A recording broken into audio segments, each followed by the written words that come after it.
Donc, bonjour, Christine Alawaba, chers amis. Donc, j'ai le plaisir d'animer la journée de ce soir. Donc, le thème de la réunion d'aujourd'hui est une étude approfondie du message de Rizvan 2025, donc édité par la Maison universelle de justice. Nous commencerons par une prière d'ouverture par Sheila. Nous poursuivons ensuite par des lecteurs sur les paragraphes, dont le 1 et 2 par moi-même, le troisième paragraphe par Berry, le quatrième paragraphe par Coralie et le cinquième par Kishan. Donc, nous allons procéder de la manière suivante, donc avec une vue générale du message en soulignant les principaux objectifs et leur but. Et nous essaierons d'avoir un effet de zoom sur l'analyse de chaque paragraphe, chaque phrase, éventuellement en fonction du temps que nous aurons et du rôle lorsque nous commencerons la lecture de ceci.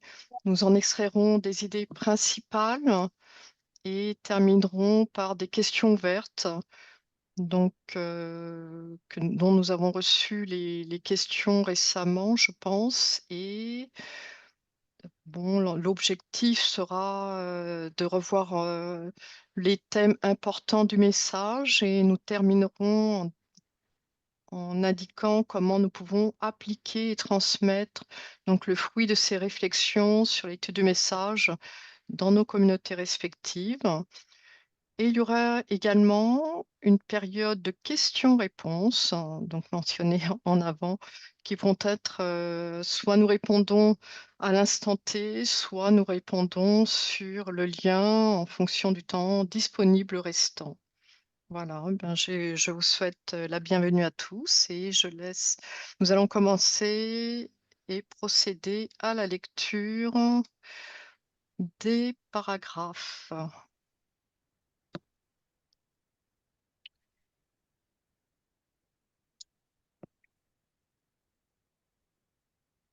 Donc, par la prière, par Sheila, pardon.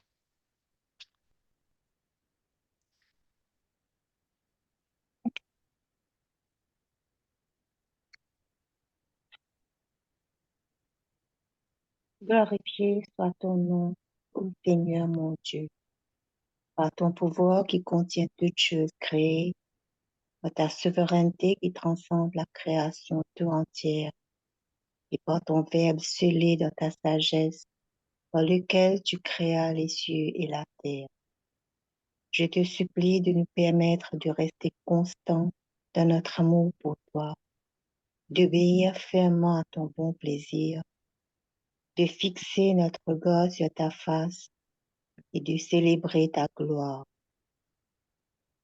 Aussi, permets-nous, ô mon Dieu, de propager tes signes parmi tes créatures et de protéger ta foi dans ton royaume. Tu existes indépendamment de la création, de la mention de l'une de tes créatures, et tu seras à jamais ce que tu es. En toi, j'ai placé toute ma confiance, et vers toi, j'ai tourné mon visage. Je me suis agrippé à la corde de ta tendre sollicitude, et je me suis hâté vers l'ombre de ta miséricorde. Ne me chasse pas, déçu de ton deuil, ô mon Dieu, et ne me dénie pas ta grâce, car je ne recherche que toi. Il n'est d'autre Dieu que toi, le magnanime et très généreux. Loué sois-tu, toi le bien-aimé de ceux qui te connaissent.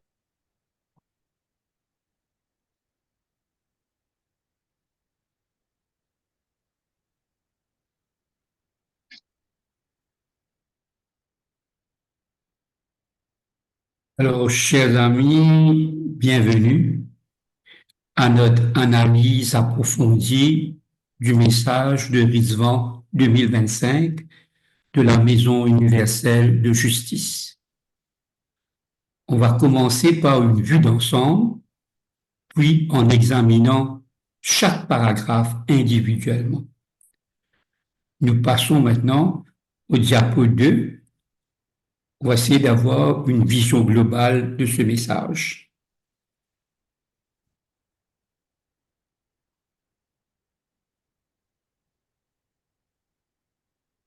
Alors, essayons ensemble d'avoir une vision globale de ce message. Quel est l'objectif principal de ce message? Eh bien, premièrement, faire le bilan des progrès réalisés dans la première phase du plan de 9 ans, qui se terminera dans un an. Et deuxièmement, encourager les efforts continus pour atteindre les objectifs établis. Résumons rapidement les buts de ce message. Premièrement, mettre en évidence les avancées dans le processus de croissance à travers le monde. Souligner l'importance de l'action sociale au niveau communautaire. Rappeler l'universalité et l'adaptabilité du processus d'apprentissage Baha'i et exhorter à l'action pour les mois restants avant la fin de la première phase du plan. Comment est structuré ce message? Alors, ce message comprend 5 paragraphes, progressant de l'introduction générale vers des observations spécifiques sur les progrès, puis vers des principes fondamentaux et une exhortation finale. Quels sont les objectifs principaux de ce message? Alors, 1. Célébrer les progrès accomplis dans le cadre du plan de 9 ans. 2. Mettre en évidence les exemples concrets de croissance et de transformation communautaire. 3. Encourager les Bahaïs à intensifier leurs efforts pendant les derniers mois de la première phase. 4. Préparer la communauté pour la deuxième phase du plan. Et pour terminer, quel est le but ultime de ce message? Renforcer la capacité de la communauté Baha'i mondiale à contribuer à la reconstruction de la société selon les principes divins, en créant des arbres qui abriteront l'humanité dans un monde troublé. Maintenant, on va passer à la lecture du premier paragraphe.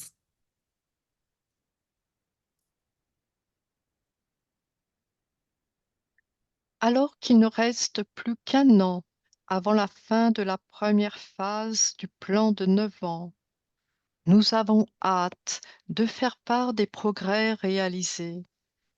Comment, grâce à de brillants exemples d'efforts nobles, la vision offerte par la foi remplit d'espoir de plus en plus de cœurs.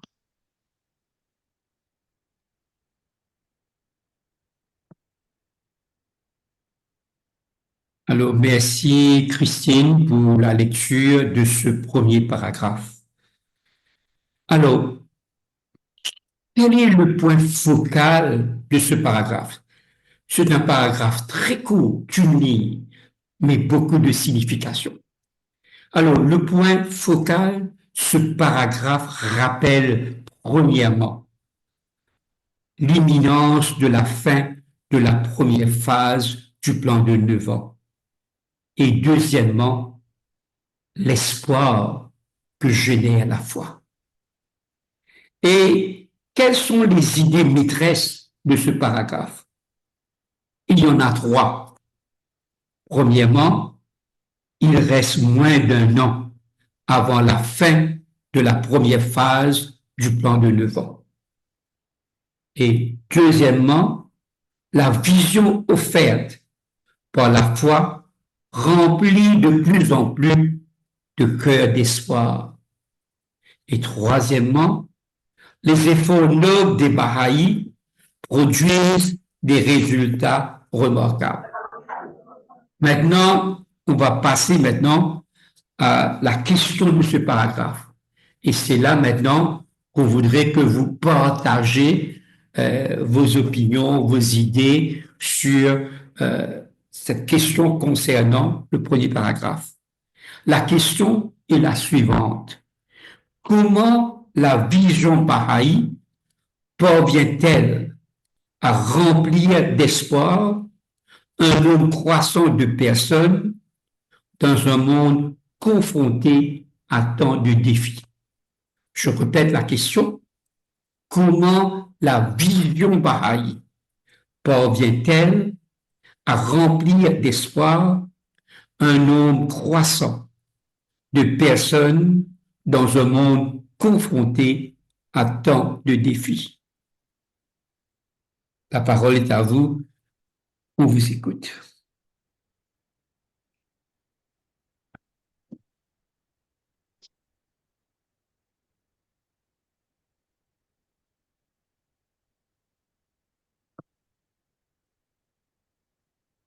Alors, qui veut commencer?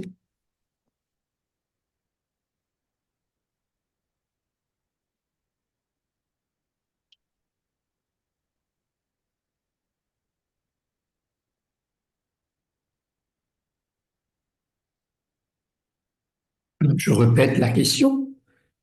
Comment la vision Baha'i parvient-elle à remplir d'espoir un nombre croissant de personnes dans un monde confronté à tant de difficultés?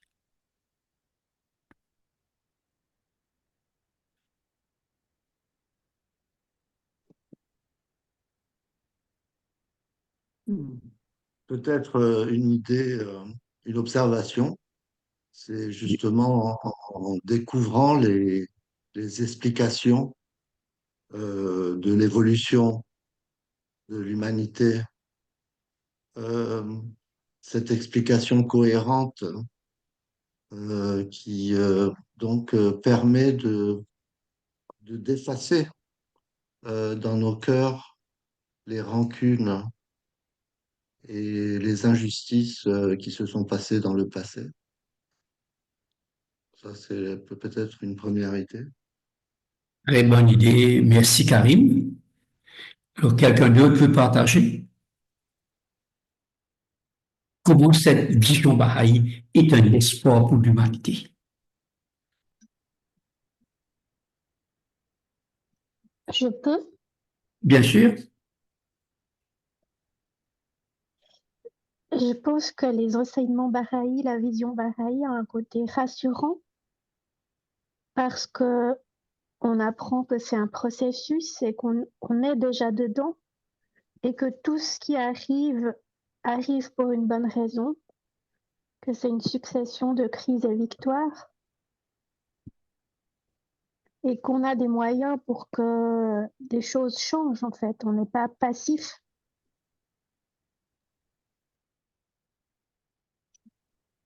Merci, Coralie. Très bonne idée. Il y a quelqu'un d'autre?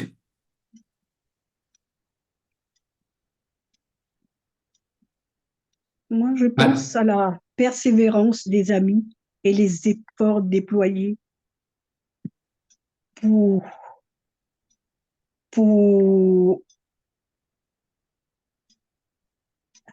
pour conforter le défi. Et merci, Rajamani. Alors, je vais partager avec vous mes recherches dessus. Alors, la vie... Oui, quelqu'un veut parler? Oui? Pardon, il y a Berry qui a levé la main. Je ne sais pas si c'est pour... Oui, Berry? Oui, merci. En fait, moi, par rapport à cette question, je voudrais personnellement commencer par euh, présenter, en fait, comment, c'est bien qu'on puisse se poser la question de savoir c'est quoi la vision des Bahaïs, c'est quoi la vision Bahaï, avant même de commencer à réfléchir sur la source d'un grand espoir, etc. La vision Baha'i, nous le savons, c'est vraiment arriver à ce monde, à ce monde merveilleux où la paix règne, l'unité règne, etc. Et maintenant, par rapport à cela, ça c'est de manière générale, il y a un certain nombre d'objectifs qui avaient été fixés en 2022 par la Maison universelle de justice lorsqu'il a dévoilé ce plan de 9 ans. Si on pouvait se rappeler de ces objectifs-là, ça pourrait nous permettre aujourd'hui de se rassurer ou on appelle ça comment, je vais dire quoi, de se satisfaire de cet espoir grandissant que la maison est en train de partager avec nous. Et je pense que la maison, en globalité, la maison nous demandait dans ce plan de 9 ans d'amener la foi à des degrés encore plus élevés, c'est-à-dire de servir la foi à des degrés encore plus élevés. Et donc, chaque individu, là où il se trouve, chaque famille, là où elle vit, il est important que toutes ces couches de personnes puissent réellement vivre les enseignements de Baha'u'llah. Est-ce que cela a été fait? C'est possible parce que la maison estime que c'est quand même une source d'espoir, d'où la célébration joyeuse de tout le chemin parcouru avant la fin de la première phase de la fin du plan de 9 ans. Merci. Ok, je vais essayer de... La question de Berry est très pertinente et dans ma réponse sera inclus la vision même, la vision et comment cette vision Baha'i nous donne l'espoir à tous les peuples du monde. Alors, la vision Baha'i remplie d'espoir. Pourquoi? Parce qu'elle offre un cadre constructif et unificateur dans un monde fragmenté. Aujourd'hui, nous avons un monde divisé, fragmenté. Et cette vision Baha'i apporte, comme je viens de dire, un cadre constructif et unificateur.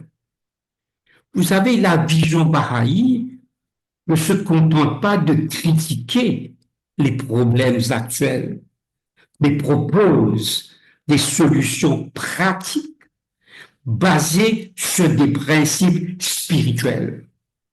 Voilà et quoi baser cette vision Baha'i? Proposer des solutions pratiques basées sur des principes spirituels. Et cette approche, cette vision Baha'i, transformatrice, on peut dire, il combine à la fois l'élévation spirituelle et l'amélioration des conditions matérielles. Et c'est ça la vision Baha'i. C'est cette combinaison, élever les âmes, mais aussi améliorer les conditions matérielles de la société.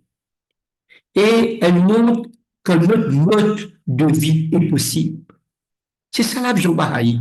Il y a un nouveau mode de vie, s'élever spirituellement, élever l'âme, tout en travaillant pour améliorer les conditions matérielles. Et l'accent de cette vision est mis sur l'action communautaire. Voilà sur quoi est basée cette vision Baha'i unificatrice et constructive. C'est-à-dire, elle est basée sur l'action communautaire, le développement des capacités et la participation de tous comme protagonistes du changement. C'est ça qui est nouveau. C'est ça cette vision. Tout le monde est inclus dans cette construction de ce nouvel mode de vie.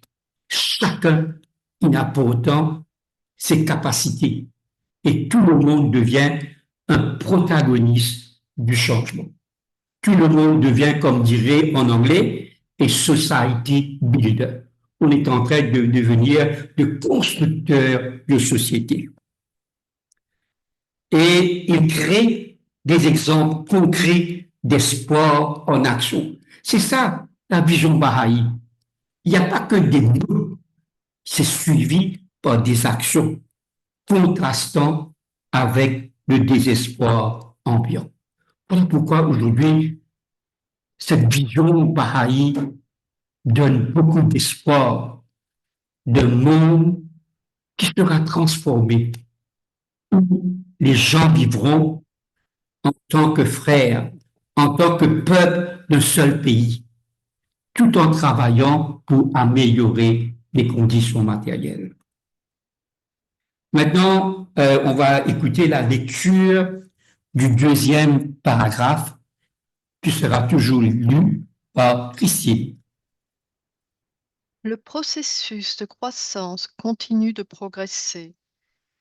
Des avancées spectaculaires ont eu lieu dans diverses régions, là où des progrès significatifs n'avaient pas été observés auparavant. La graine de la foi ayant donné de nouvelles jeunes pousses et la capacité de travailler avec de nombreuses âmes en même temps ayant commencé à se manifester. Ces progrès ont souvent été rendus possibles par des pionniers dévoués qui, le cœur rayonnant de l'amour de leur Seigneur, se sont hâtés vers des postes sur le front intérieur et à l'étranger en nombre impressionnant. Dans les groupements où un programme de croissance avait été débuté, une attention renouvelée a été accordée à la mise en œuvre avec créativité et ingéniosité, des stratégies et des lignes d'action reconnues qui permettront aux amis de franchir le deuxième et le troisième jalon. Et dans les groupements dont la force est reconnue, les lueurs du pouvoir de reconstruction de la société de la foi deviennent plus visibles à mesure qu'un modèle dynamique et transformateur de vie bahaï est adopté par un nombre croissant d'âmes galvanisées.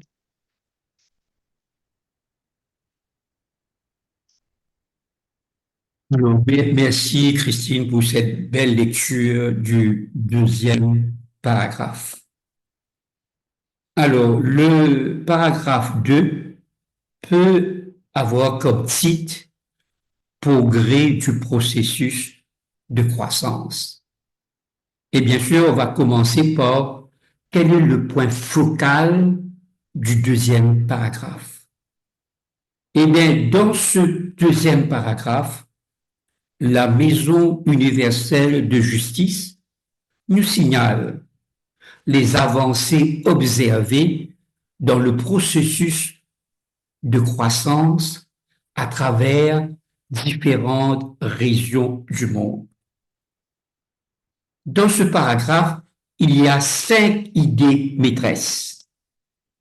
1. Des progrès spectaculaires ont eu lieu dans des régions auparavant peu développées. Des nouvelles pousses de la foi apparaissent. La capacité à travailler avec de nombreuses âmes simultanément se développe. Les pionniers jouent un rôle crucial dans ces avancées. Et un nombre impressionnant de croyants se sont levés pour servir comme pionniers. Alors nous voyons dans ce paragraphe, comme je viens de dire, comment le processus de croissance se met en place durant ce plan de 9 ans. Et la question de ce paragraphe est quel est le rôle spécifique des pionniers dans l'établissement des nouvelles communautés bahaïs et comment leur dévouement contribue-t-il au processus de la croissance? C'est une très belle question et je suis sûr qu'on aura des beaux partages. Je répète la question. Quel est le rôle spécifique des pionniers dans l'établissement des nouvelles communautés bahaïs et comment leur dévouement contribue-t-il au processus de croissance? La parole est à vous.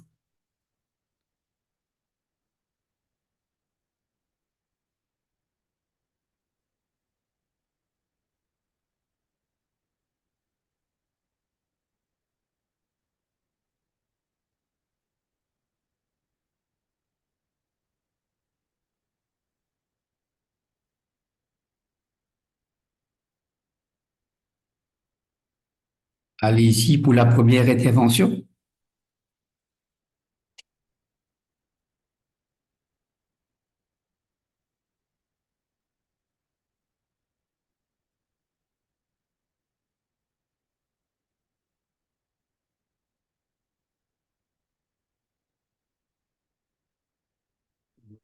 Oui, je voudrais peut-être intervenir Bien sûr, par oui. rapport à la question. C'est Kamal. C'est peut-être quel est le rôle spécifique des pionniers? Leur rôle, c'est peut-être d'établir le programme de croissance dans un groupement vierge. Voilà le rôle qu'on peut donner aux pionniers, c'est-à-dire c'est une terre où il y a pas de Baha'i et les pionniers y vont pour implanter un programme de croissance, pour qu'il y ait des Baha'i sur ces groupements ou bien sur cette ville. Voilà le rôle spécifique, on peut dire, du pionnier. Et son dévouement contribue à la croissance, effectivement. Parce que ces pionniers-là, non pas seulement il est en train d'enseigner la foi qu'il a amenée, mais aussi par les actes, tout ce qu'il est en train de faire, c'est vraiment un enseignement. C'est ce que je voulais ajouter. Merci. Merci, très belle intervention. Et quelqu'un d'autre?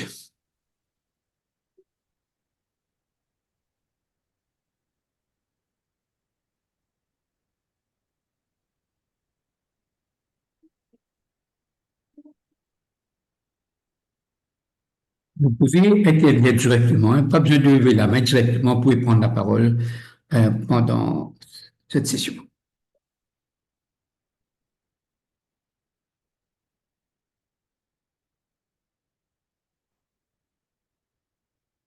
Alors, s'il n'y a personne, je vais rapidement euh, rejoindre un petit peu ce que la personne auparavant a dit, c'est plus ou moins les mêmes choses.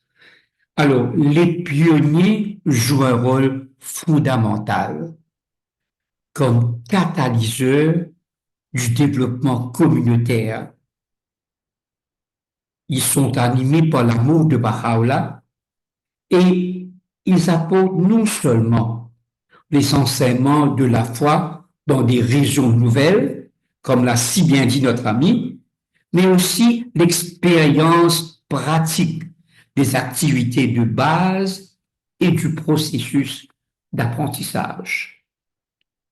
Leur présence permet d'établir des relations authentiques avec la population locale, d'identifier des personnes réceptives et de former des noyaux d'activité qui peuvent progressivement s'élargir.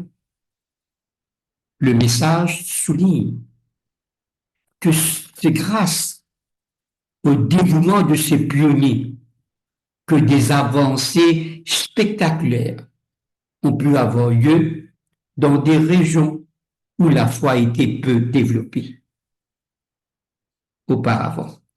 Les pionniers représentent ainsi la concrétisation de l'esprit de service Baha'i et l'engagement à diffuser des enseignements par l'action directe. Je vais répéter cette phrase qui nous donne une idée exacte. C'est quoi un pionnier? Je reprends.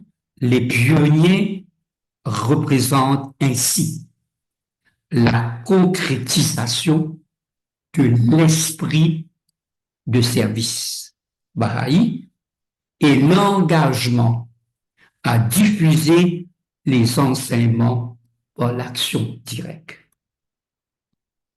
Maintenant, on va écouter la lecture du 3e paragraphe qui sera fait par Berry.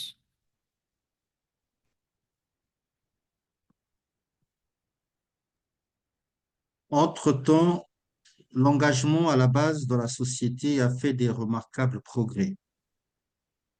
Les initiatives communautaires d'action sociale axées sur l'éducation se sont multipliées le plus rapidement, mais d'autres initiatives ont également progressé dans des domaines tels que l'agriculture, la santé, l'environnement, l'habilitation des femmes et les arts. Les avancées de ce type sont les plus évidentes dans les groupements les plus forts où de nombreux villages ou quartiers, même une seule rue ou un immeuble à forte densité, abrite une population qui fait l'expérience de s'épanouir en traduisant les principes de la foi en une réalité tangible. Par endroits, les dirigeants municipaux et les personnes responsables de l'éducation des enfants ou du développement social au niveau local ne se tournent pas seulement vers les Baha'is pour avoir leur perspective, mais cherchent à collaborer dans la recherche des solutions pratiques. De plus, nous sommes heureux de constater qu'au niveau local et au niveau national et international, l'approche Baha'i de certains discours importants suscite de plus en plus d'intérêt et d'admiration. Alors, merci Berry pour la lecture. Et si on devait donner un titre à ce paragraphe 3, ce sera Progrès dans les groupements et engagement social. Alors, le point focal de ce paragraphe est qu'on dénote les progrès dans les groupements existants. Et deuxièmement, l'action sociale au niveau communautaire ainsi que l'intérêt croissant pour l'approche Baha'i. Dans ce paragraphe, il y a 7 idées maîtresses. Le premier, il y a une mise en œuvre créative des stratégies reconnues pour franchir les jalons dans les groupements existants. Deuxièmement, dans les groupements plus forts, le pouvoir de reconstruction sociale de la foi devient visible. Troisièmement, il y a une multiplication des initiatives d'action sociale, particulièrement dans l'éducation. Quatrième, progrès dans divers domaines sont notés. Agriculture, santé, environnement, émancipation des femmes, les arts, etc. Cinquième, dans les groupements forts, même des petites unités, comme des rues ou bien des immeubles, traduisent les principes Baha'i en réalité tangible. Sixième, les dirigeants locaux et responsables sociaux sollicitent maintenant l'expertise Baha'i et cherchent à collaborer. Et septième, l'approche Baha'i suscite un intérêt croissant au niveau national et international. Quand on lit ce paragraphe, nous-mêmes, on est content parce qu'on voit que cette civilisation spirituelle tant promise se met en place petit à petit. Alors, la question de ce paragraphe est comment se manifeste concrètement l'impact transformateur de la foi dans les groupements avancés et pourquoi l'approche Baha'i attire-t-elle l'attention croissante des dirigeants et institutions? Je vais répéter la question. Comment se manifeste concrètement l'impact transformateur de la foi dans les groupements avancés et pourquoi l'approche Baha'i attire-t-elle l'attention croissante des dirigeants et institutions? On vous écoute.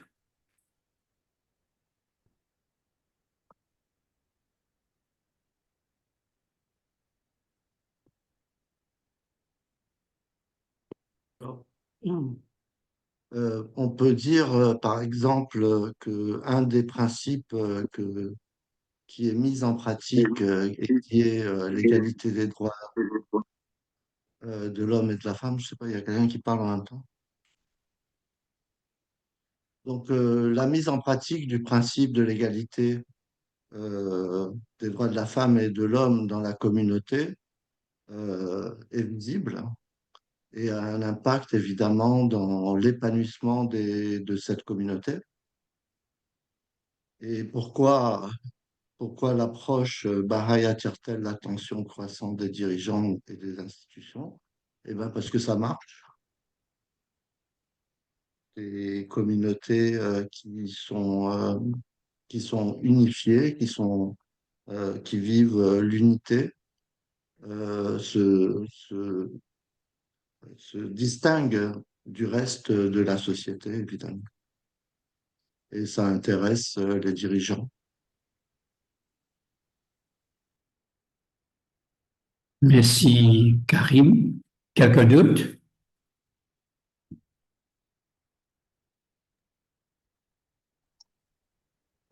Oui, moi aussi, je voulais ajouter quelque chose par rapport à cette question. C'est que cet impact est visible lorsque on essaye de mettre en pratique, au fait, les enseignements de Baha'u'llah. Je donne un exemple. Un pionnier va quelque part dans un groupement vierge.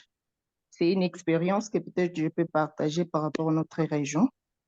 Il y va et il mène des conversations avec quelques habitants de ces villages et il commence directement les cercles d'études de livre 1. Après avoir étudié juste la première section qui parle, par exemple, de l'amélioration du monde, peut être réalisée par des actes pires et bons et par une conduite louable et convenable. Alors, ces participants-là dans ces groupes, ils ont essayé un peu de lire leur environnement. Qu'est-ce qu'ils peuvent faire pour améliorer, par exemple, leurs conditions de vie là où ils étaient? Et ces amis étaient en train de réfléchir dans ce sens. En réfléchissant, ils se sont rendus compte que dans ces villages-là, là où ils étaient, ils n'avaient pas de latrines et ils se sont rendus compte que les gens tombaient malades et tout. Il y avait des malarias, il y avait la fièvre typhoïde, toutes les maladies que vous connaissez qui sont liées sur les installations. Alors, les amis ont commencé à réfléchir, qu'est-ce qu'on peut faire pour améliorer notre environnement? Vous voyez, ils sont partis du cercle d'études, ils ont mis en pratique ce qu'ils ont étudié et ils ont allé même plus loin, voir le chef du village.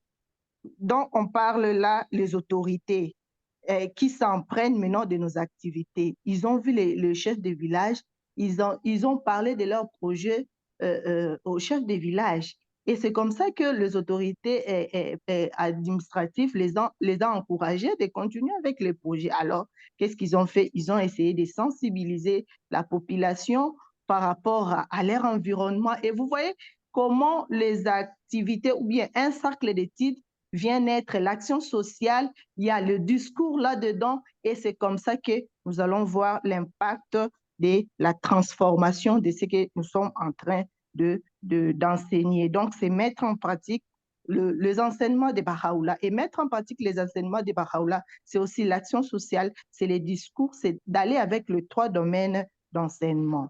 C'est ce que je voulais ajouter. Merci. Merci pour cette réponse vraiment très claire et très appropriée. Il y a quelqu'un d'autre qui veut partager.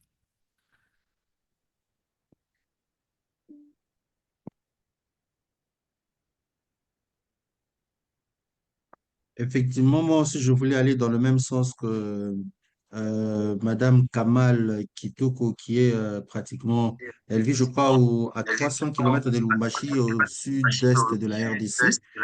Et donc, son expérience, je suis en train de m'entendre, en fait. Il y a quelqu'un qui parle là? Non, c'est toi-même ça. Il y a un écho. Ouais, je suis en train Oui, de m'entendre, en fait. je voulais parler, bon, que Derry termine d'abord. Alors, je disais que ça me rappelle, en fait, l'expérience que nous avons connue aussi ici à Kinshasa, dans notre secteur, particulièrement dans notre famille. On avait analysé la communauté, on s'est dit que les amis ne se visitent pas entre eux. Alors, la meilleure façon de faire les choses, c'est de constituer une équipe des visites. Et cette équipe des visites nous a permis de commencer d'abord de manière euh, euh, non structuré. Et finalement, on s'est dit que voilà, qu'on commence maintenant, qu'on étudie un peu le livre 2 pour savoir quels sont les éléments qui peuvent exister lorsqu'on va faire une visite. Et en étudiant le livre 2, on n'a pas fini, on n'a pas encore fini, hein, mais en étudiant le livre 2, nous sommes allés directement de la théorie à la pratique. Lorsque nous étudions telle section, ça nous permet de pouvoir voir les actions qui doivent être entreprises et corriger carrément notre façon de faire fonctionner notre équipe de visite qui est en train finalement de prendre de l'allant et cela permet au fait aux amis de pouvoir s'approfondir davantage dans quand les visites se terminent et ils restent chez eux, ils approfondissent davantage et ils se lancent aussi dans les activités pour forcément vivre la vie Baha'i. Donc, c'est un peu les éléments que je voulais apporter de l'expérience déjà très intéressante que nous a proposé Madame Kamal qui est à Colosie. Merci. Merci, Berry, pour ces éclaircissements. Et il y a quelqu'un d'autre? Oui, moi aussi, je voulais donner un exemple que j'ai vécu moi-même à Lubumbashi. Bon, je suis à Kinshasa, mais je suis de Lubumbashi. À Lubumbashi, il y a un quartier où nous avons commencé avec une classe d'enfants. Et cette classe d'enfants avait commencé avec 15 enfants. Et après cette classe-là, les parents ont beaucoup aimé l'activité parce qu'avec la visite chez les parents, ils ont beaucoup aimé parce qu'il y avait transformation dans leurs enfants. Et ils ont demandé pourquoi pas ne pas aider nos enfants à travailler aussi, à avoir aussi cette éducation intellectuelle. C'est ainsi que dans la même parcelle, on a ouvert une école communautaire. Et tous ces enfants-là sont venus avec leurs amis et voilà comment l'école communautaire avait commencé. Et jusqu'à aujourd'hui, cette école continue. Pendant que les enfants étaient en train d'étudier, il y avait collaboration avec l'institution qui est l'Assemblée spirituelle locale, qui accompagnait cet ami qui a ouvert l'école communautaire. Et elle a aidé toutes les femmes de l'environ à avoir une classe d'alphabétisation. Et là, maintenant, on a impliqué aussi le chef du quartier. Et non seulement le chef des quartiers, aussi, c'est comme ça qu'on appelle ici, il y avait aussi le chef de bourgmestre, le chef de commune, qui, elle aussi, elle était impliquée dans cette activité, jusqu'à ce que, toujours avec des activités de la foi dans ce quartier-là, il y a eu ouverture d'un groupe d'action sociale qu'on appelle PASS, Programme d'action sociale. On a commencé avec ces groupes-là. J'étais parmi les participants on a commencé et on faisait des activités, sensibiliser les gens pour la malaria et sensibiliser pour l'environnement. Nous-mêmes, on s'y mettait pour mettre la propreté dans les quartiers et le chef a appelé et nous a appelé, nous sommes allés, on a expliqué, le programme passe. Il a même fait appel aux autres chefs de quartier, les quartiers environnants, pour venir voir.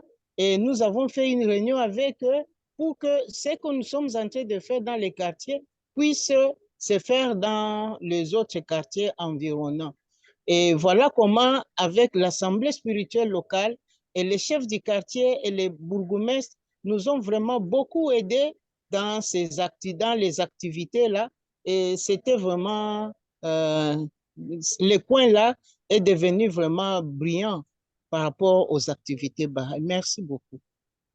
Merci aux intervenants qui nous ont donné avec des exemples frappants comment l'impact transformateur de la foi se manifeste de manière concrète dans les groupements avancés. Mais je voudrais aussi maintenant apporter une petite contribution. Je vais parler sur les exemples, vous avez donné des exemples merveilleux, mais je voudrais apporter ma contribution pour parler pourquoi les dirigeants sont, comment dire, attirés par ce que font les Bahaïs. C'est une interrogation que je crois que c'est très important parce qu'il y a quelque chose qui attire les dirigeants à se tourner vers nous. Eh bien, cette approche Bahaï attire l'attention des dirigeants et institutions pour plusieurs raisons. Premièrement, sa cohérence en théorie et pratique. Vous avez beaucoup d'organisations qui font des promesses, mais qui n'est jamais réalisées. Et c'est ça, cette capacité qui attire les gens, ce qu'on fait les Bahaïs. On fait ce qu'on dit. Et je crois que c'est dans ce monde où nous vivons aujourd'hui, les gens attendent des actions concrètes. Et dans cette vision Bahaï, nous mettons en action ce que nous disons. Et c'est ça qui attire les gens, premièrement. Deuxièmement, son caractère participatif qui engage les membres de la communauté comme protagonistes de leur propre développement. C'est quelque chose vraiment de formidable. Vous savez, quand vous allez dans un groupement, vous organisez des actions et dans ces actions, vous allez inclure les gens de ce groupement. Et à ce moment-là, tout projet devient non pas un projet Bahaï, mais un projet développé et réalisé par les habitants de ce groupement. Et c'est cette attitude qui attire les gens, et surtout les dirigeants du monde, à se tourner vers l'approche Bahaï. Parce que l'approche Bahaï, c'est une approche participative où tout le monde, indistinctement, est inclus comme protagoniste. Alors, troisièmement, sa perspective holistique qui intègre dimension spirituelle et matérielle. C'est peut-être le seul mouvement au monde où il y a cette intégration du spirituel au matérialiste. Parce que, comme j'ai dit au départ, c'est ça cette vision Bahaï. Élever l'âme de l'individu et apporter une amélioration des conditions matérielles de la société. Alors, les autorités locales qui recherchent des solutions pratiques aux défis sociaux sont particulièrement attirés par cette approche qui démontre qu'une transformation sociale positive est possible, même à petite échelle. Alors, l'intérêt croissant au niveau national et international témoigne de la pertinence de la vision bahaï face aux défis contemporains et de la capacité de la communauté à offrir des modèles constructifs plutôt que des simples critiques des problèmes actuels. Nous ne critiquons pas, nous proposons des solutions pour l'amélioration du monde. Maintenant, on va écouter Coralie pour la lecture du paragraphe 4. Coralie, à toi.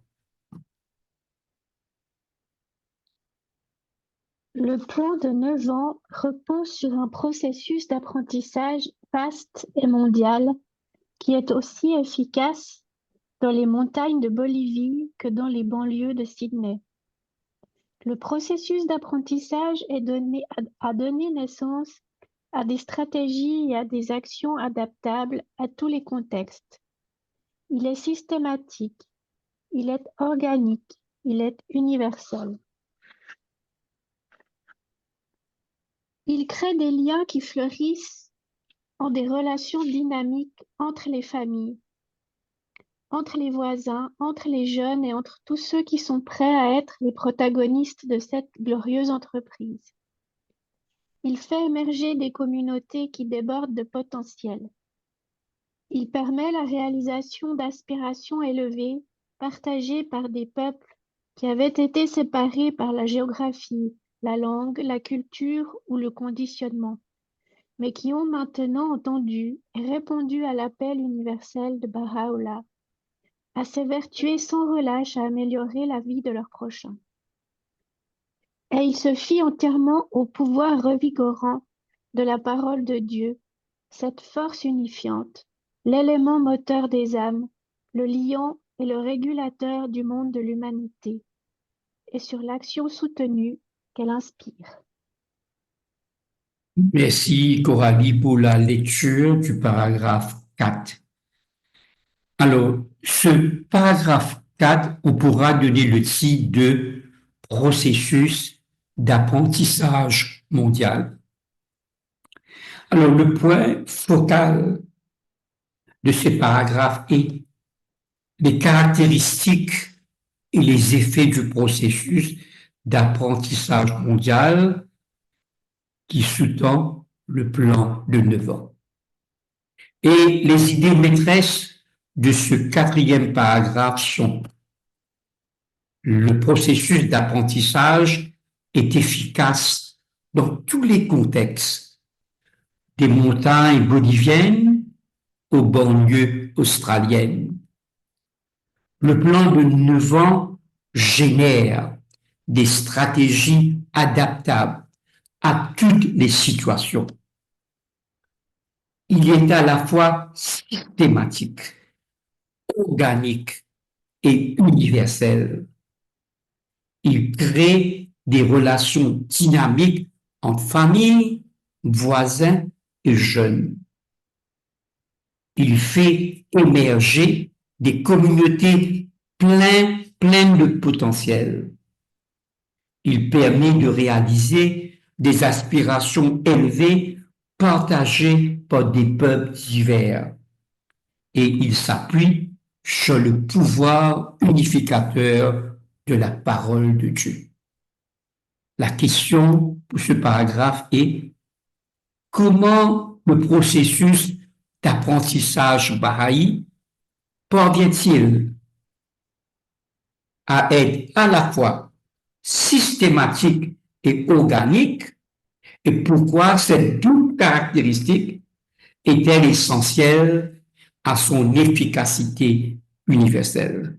Je répète la question: comment le processus d'apprentissage bahaï parvient-il à être à la fois systématique et organique, et pourquoi cette double caractéristique est-elle essentielle à son efficacité universelle? Je vous écoute.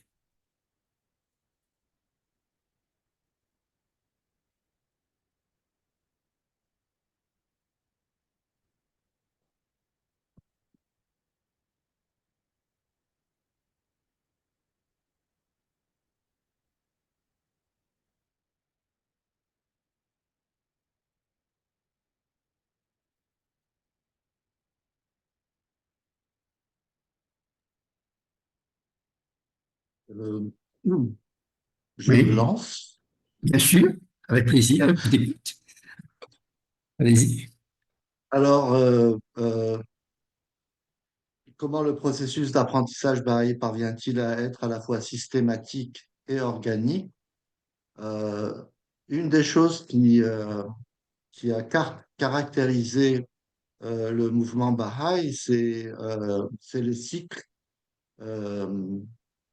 les cycles de développement. Et donc, à tous les 3 mois, il y a une pause que les amis font, que tous les protagonistes font, pardon, en se réunissant et en réfléchissant donc sur l'action et en consultant et donc après en faisant de nouveaux plans. Alors ça aide beaucoup à adapter son action dans la réalité, évidemment, tout en évidemment aussi développer notre capacité à lire la réalité. C'est très, très important aussi.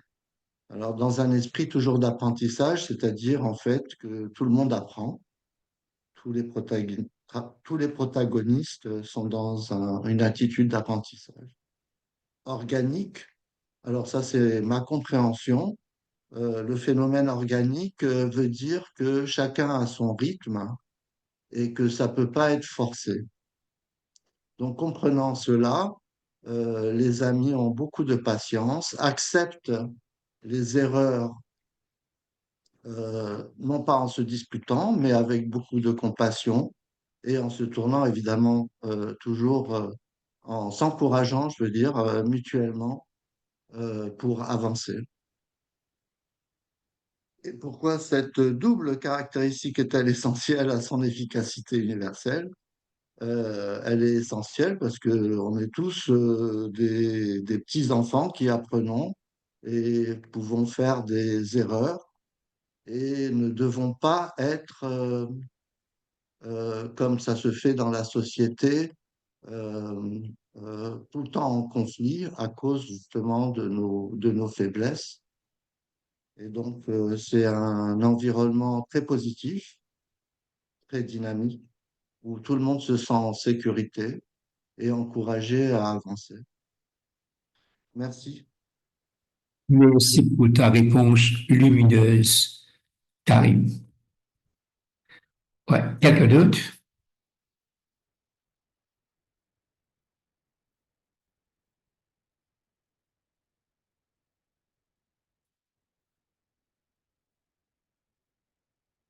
S'il n'y a pas quelqu'un d'autre, je veux seulement ajouter, tout ce que devait être dit a été dit par Karim. Mais seulement pour condenser, je vais donner la réponse. Alors, le processus d'apprentissage Baha'i, comme Karim l'a si bien dit, concilie deux aspects apparemment contradictoires.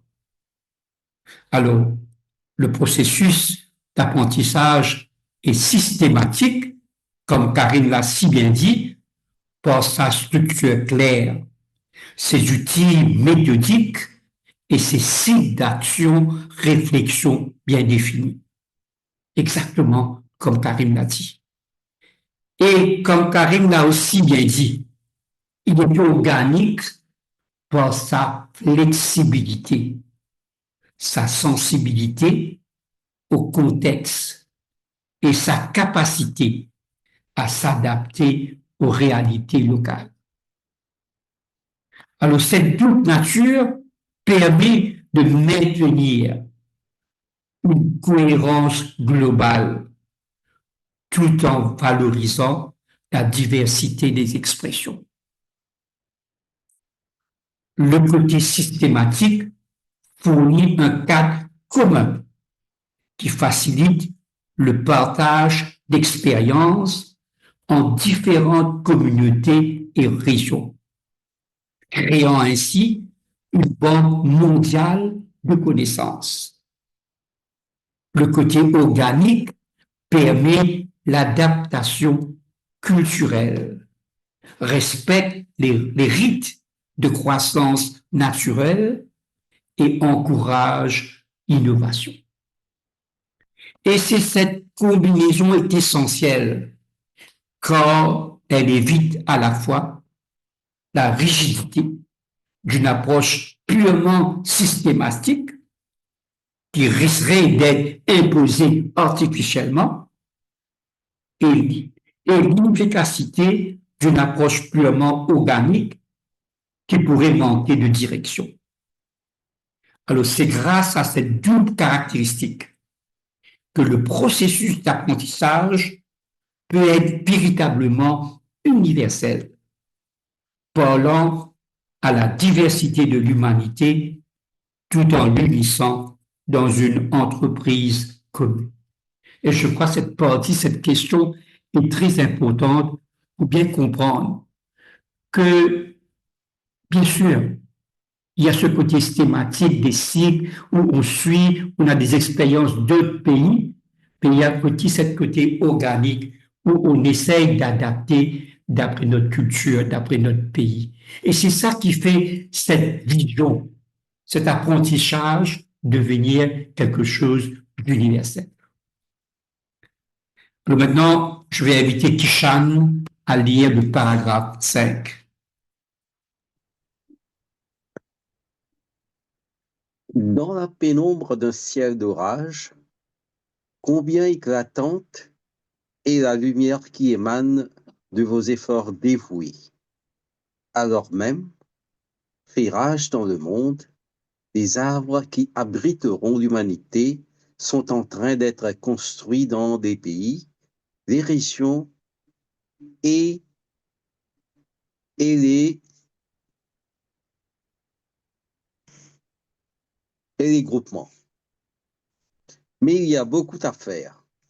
Chaque communauté nationale a ses propres espérances quant au progrès à réaliser au cours de cette phase, celle d'ouverture du plan.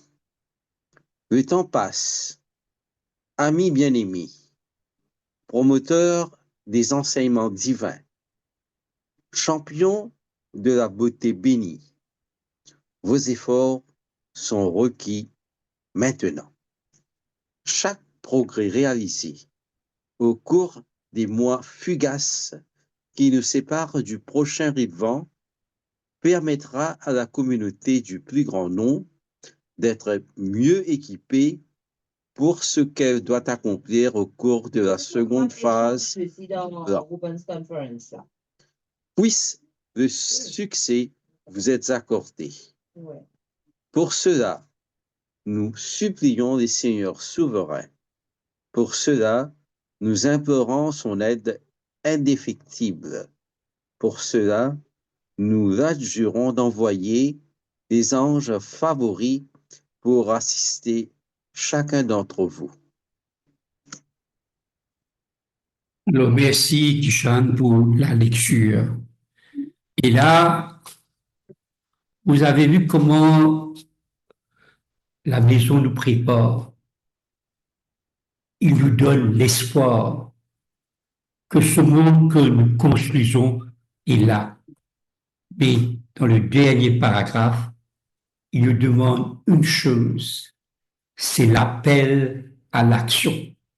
Il y a espoir et il y a urgence à l'action.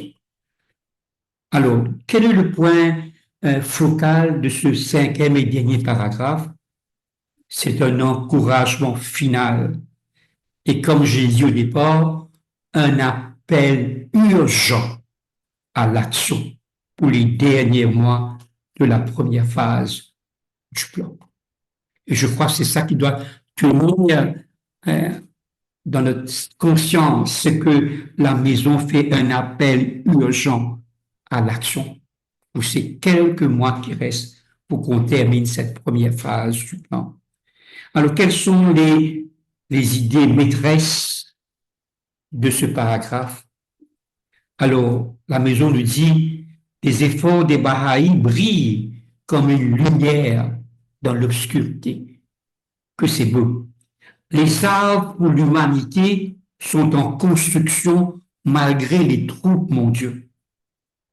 Beaucoup reste à accomplir. Je reprends cette phrase. Beaucoup reste à accomplir.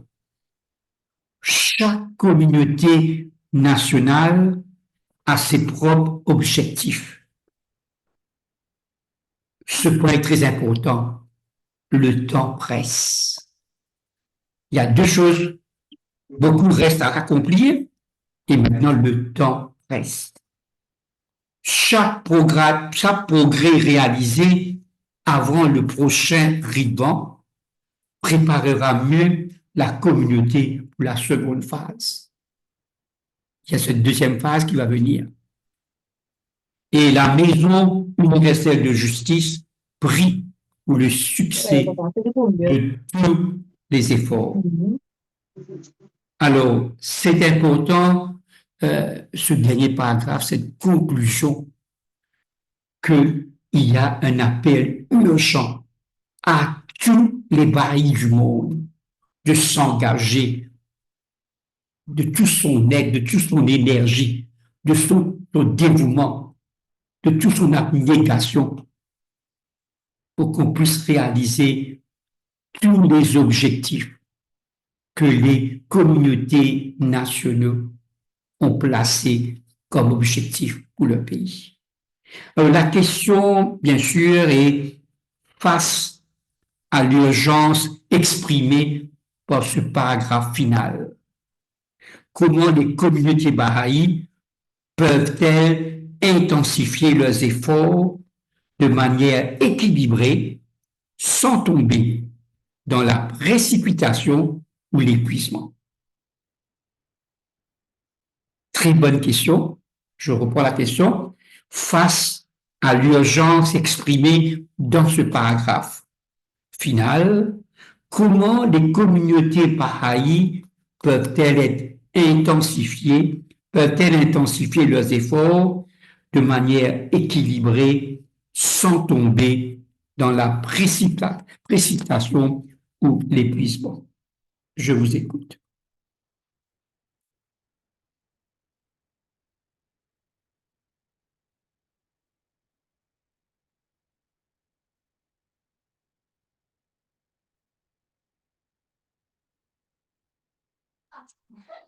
Personnellement, j'ai quand même la chair des poules en écoutant ou en lisant la conclusion de cette lettre de la Maison universelle de justice.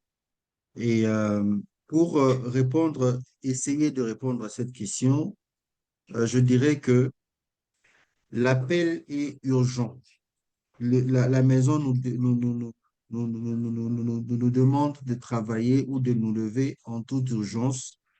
Et de cette urgence-là, chacun devra avancer selon son propre rythme. Le rythme, c'est-à-dire quoi? C'est-à-dire que si moi, je peux, à la limite, ouvrir un seul club des jeunes, un seul club pour les pré-jeunes, une autre personne peut ouvrir à la fois un groupe des pré-jeunes et une réunion dévotionnelle et être en contact avec les décideurs pour différentes actions sociales. Ainsi de suite. Donc, c'est un peu comme ce que Baha'u'llah lui-même dit dans ses écrits. Chacun a la capacité d'aller se ressourcer à la source selon selon ses propres capacités et compétences. Donc, l'appel est là, très urgent, et c'est à chacun maintenant de faire un examen de conscience pour se poser la bonne question de savoir de quelle manière je vais m'impliquer dans cet appel pour éviter pour ne pas tomber dans cet épuisement ou pour éviter ou pour ne pas être épuisé. C'est-à-dire, si on a la capacité de pouvoir transporter un bidon de 5 litres et que on va transporter un bidon de 20 litres, ça signifie qu'on ne saura même pas avancer. Et donc, on va vite s'épuiser. Si on a la capacité de transporter un bidon de 10 litres et que on ne prend pas les précautions possibles, on va vite les transporter. On peut arriver même, on peut même commencer à aller très rapidement sans pour autant regarder les contours et les préalables qu'il faille considérer avant de se lancer. Donc, c'est vraiment très subtil d'éviter la précipitation et d'éviter l'épuisement lorsqu'il faut prendre l'action. Merci. Merci, Berry. Quelqu'un d'autre? Ok, je voulais aussi ajouter à ce que Berry vient de dire. Comme vous venez de dire tout à l'heure, que chacun doit aller par rapport à son rythme. Je regarde, il y a un message récemment, j'ai oublié de quelle année ou date. On nous a dit que on doit travailler au niveau des familles pour que chaque famille travaille pour avoir un noyau grandissant autour de son foyer. Alors, ce que nous allons faire, que chaque famille, comme on nous a demandé, bon, je ne sais pas, peut-être hein, ailleurs c'est différent d'ici, mais ici on nous a demandé, on travaille dans la famille. Dans la famille, nous avons les ressources. Alors, les ressources là, chacun va voir sa capacité, soit d'ouvrir une classe d'enfants, un groupe pour les jeunes, et voir comment, après avoir ouvert ces activités-là, on peut sortir, on peut sortir dans d'autres familles pour former aussi d'autres ressources que eux aussi prennent en charge d'autres activités. Moi, je pense que c'est aussi une façon de, de, de travailler et faire ce qu'on vient de nous demander à la maison.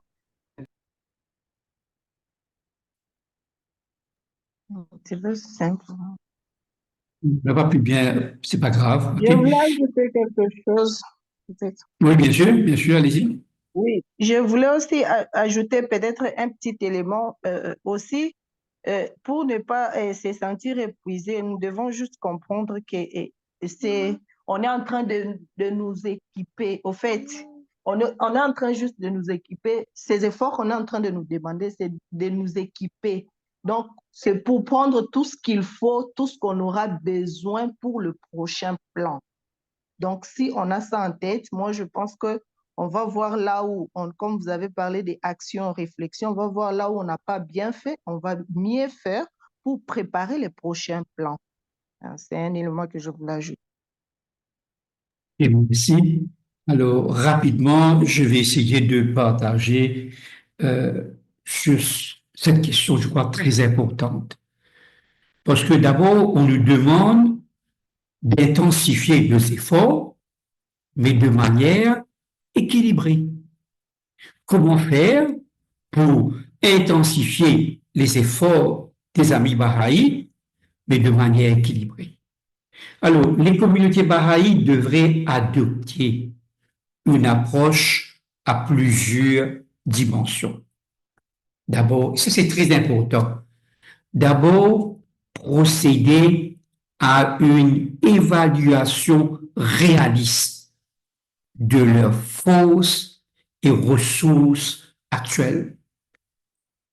Très important, ce première étape, une évaluation réaliste de leurs forces et de ressources actuelles. Et puis, deuxièmement, identifier les domaines prioritaires où une concentration d'énergie produirait les résultats les plus significatifs. Troisièmement, il est également crucial de maintenir un équilibre entre l'expansion, atteindre des nouvelles personnes, et la consolidation, approfondir le travail avec ceux qui sont déjà engagés. La communauté devrait repartir les responsabilités largement en valorisant des contributions diverses, telles qu'elles soient grandes ou petites. L'utilisation efficace des consultations régulières permet d'ajuster les plans en fonction des réalités émergentes. Enfin, il est essentiel de nourrir la dimension spirituelle du service en trouvant des moments de prière collective et de réflexion qui renouvellent l'engagement et rappellent la vision plus large qu'inspire l'action. Cette approche permet d'intensifier les efforts tout en maintenant la joie et l'enthousiasme que sont essentiels à un service durable. On va faire un dernier diapo et on va garder la partie de comment appliquer le guidance qu'on a eu de ce message dans nos communautés pour mercredi prochain. Parce que je fais déjà tard, donc on va prendre le dernier partie, comme ça, là, mercredi prochain, ce sera simplement comment peut-on appliquer tout ce qu'on a eu comme guide dans ce message dans nos localités. Mais on va passer au dernier diapo. Je vais mettre le diapo, c'est des thèmes transversaux et réflexions complémentaires. C'est-à-dire, on va prendre les points importants, les thèmes importants qu'il y a dans ce message. Alors, le premier point, c'est la progression organique. Le message souligne l'importance de reconnaître et de valoriser les étapes progressives du développement communautaire, des premières pousses jusqu'aux communautés pleinement florissantes. Deuxièmement, l'universalité et l'adaptabilité. Le processus d'apprentissage baha'i fonctionne dans tous les contextes culturels et géographiques, tout en s'adaptant aux réalités locales. Troisième, l'équilibre entre action et réflexion. Le message encourage à la fois l'action intense et l'apprentissage continu à travers l'expérience. Quatrième, la relation en développement spirituel et matériel, les initiatives sociales et le processus de croissance sont présentés comme deux aspects complémentaires d'une même vision transformatrice. Et le cinquième, bien sûr, l'urgence et l'espoir. Le message équilibre l'appel urgent à l'action avec la confiance en l'assistance divine et en l'efficacité du processus engagé. Alors, cette étude du message du Ridvan 2025 nous rappelle que nous participons à un effort mondial, coordonné, guidé par un processus d'apprentissage universel et que chaque communauté, quelle que soit sa taille ou sa localisation, a un rôle essentiel à jouer dans la contribution de ces œuvres qui abriteront l'humanité. Donc, comme je dis, on va s'arrêter là pour aujourd'hui. Peut-être on va prendre une ou deux questions et on va se consacrer mercredi prochain sur comment appliquer tout ce qu'on a appris dans ce message dans nos localités. Et ce sera vraiment une interaction vraiment très intéressante. Alors, j'invite maintenant à Christine de prendre le relais.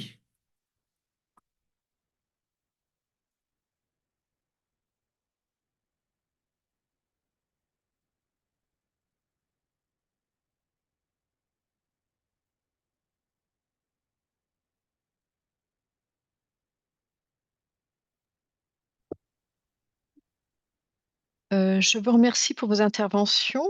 et respective et de l'écoute active de tous les amis présents à cette soirée dans cette étude de cette lettre de la Maison universelle de justice pour Isvan. Donc, il reste 1 an.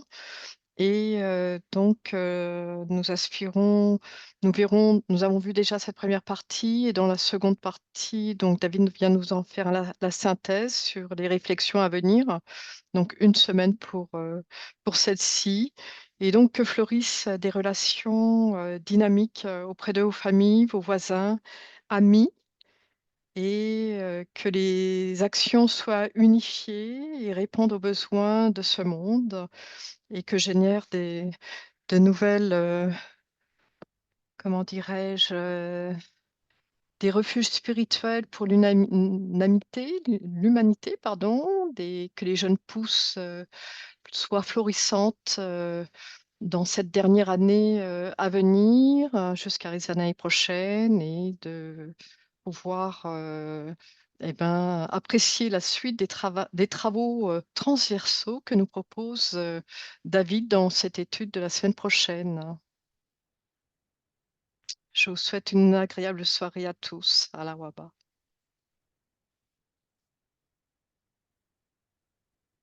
Allah Merci beaucoup. Akbar. Allah Akbar. Merci beaucoup. Allah Akbar.